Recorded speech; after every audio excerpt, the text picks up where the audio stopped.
matapos naman mag-viral sa social media ang pagpapatanggal ng toga ng isang principal sa mga senior high school graduates sa Antique, ay pinaiimbestigahan na ito ng Department of Education.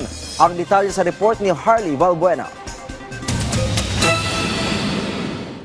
This activity, the graduation, should be in uniform and with your sablay.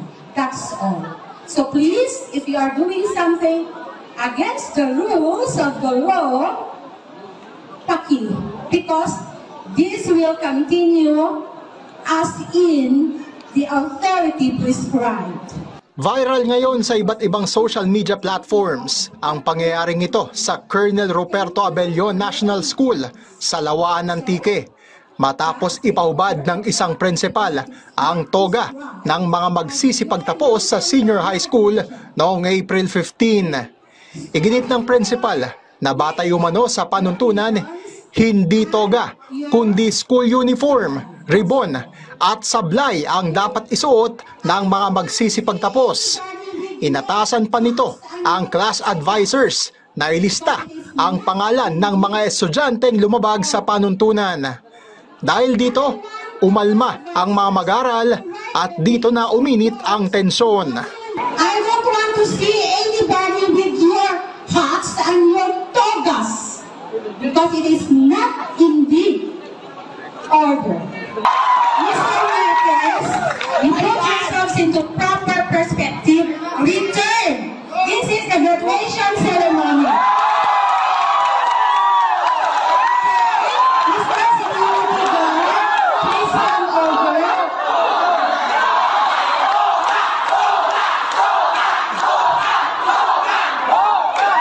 Sa kabila ng sigaw ng mga estudyante, ang punong guro nagmatigas at iniutos nito na huwag munang ibigay ang mga diploma sa graduates at isa-isa na lamang nila itong kukunin sa kanyang opisina.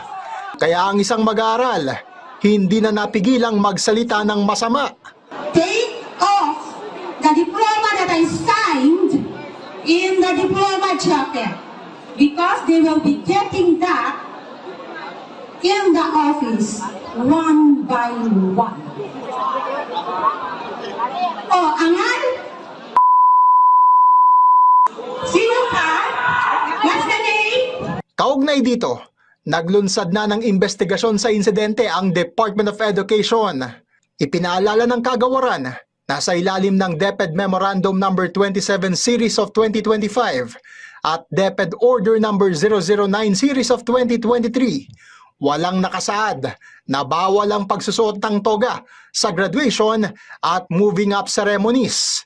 Bagamat ang prescribed attire sa mga graduation ay casual, formal wears o school uniforms, sinabi ng DepEd na pwede pa rin ang toga o sablay bilang optional supplementary garment. Ang DepEd Antique School Division bumuo na rin ang sariling investigation team at pinagsusumite na rin ito ng incident report at intervention plan ang school head at iba pang kaukulang opisyal.